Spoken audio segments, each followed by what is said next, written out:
the opportunity that awaits, sitting right there on the horizon of your life. But you cannot get there by yourself. We need help. Men need help. And the best place to get it is from other men, healthy men, mature men, which is something we're desperately in need of in our culture. Mature elders who know how to live generatively. And those are the kind of men that can help us find the life we would love to live.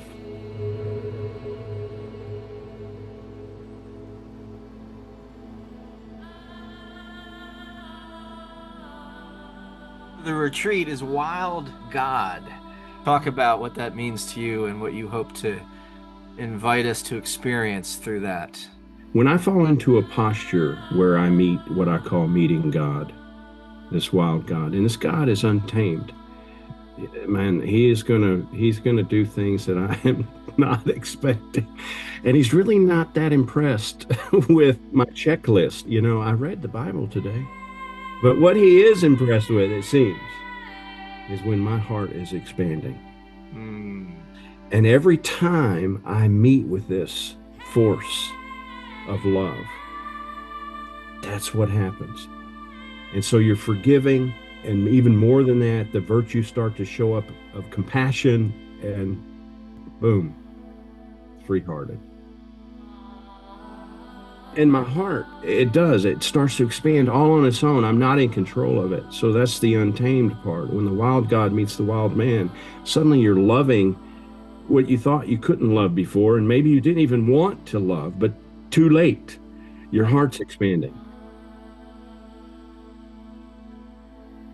Counsel's a practice that we've inherited that goes back into indigenous cultures all over the world, where men would gather in a circle.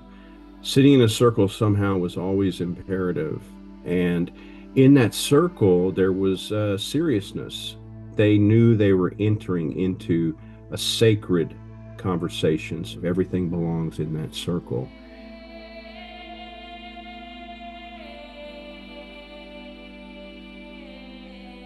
There's a remarkable momentum that's already at work. So it's a compelling invitation to gather around a fire, to hear the drums. But I think it does have a more profound influence, moving across the threshold into the next incarnation of ourselves.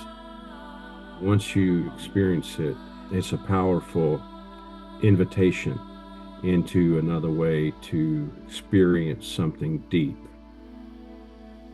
It sounds like, there's an intuitive knowing early on, coupled with kind of a disillusionment with the kind of the norm. And so would you say that generally speaking, that's probably a good prerequisite for somebody's ready? Yeah, well, if they're experiencing that, they're going to love it. I think truth resonates.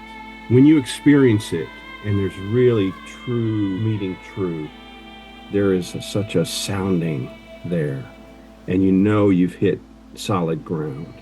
I think the men who are most hungry for something like this are those who are the most disillusioned. They're sitting around going, my God, really? Is this all there is? And I wake up tomorrow and do more of the same. So there's a great invitation for those guys. But I would say for any men who are already having the same kind of conversation you and I are having right now, they're gonna have a great time too. I don't think anybody's gonna be left out. So everything will be working into this full embrace of the wild God, whatever that mysteriously means. And this wild man that's waiting, this untamed man that's waiting to show up. Untamed in the most wholehearted way. So he's not deciding who he loves now. See what I mean? It's untamed. He loves everybody. It's wild like that. He's not choosing who to love, including himself. He's part of that. It's exactly. Yeah, Exactly. You can't leave yourself out. And you start to know what's truly worth loving and what you can let go of in ourselves and others. And that's the forgiving. We always need forgiveness on this plane.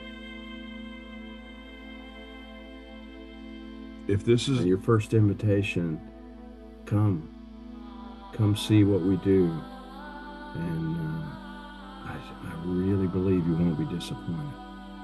There's something waiting for them. We gather out in the wild together, and there's the powerful synergy that occurs there among all of us, and the wild God always shows up. I come into the peace of wild things, and for a time, I rest in the grace of the world, and I am free. Come and meet the wild God. That's what we'll do.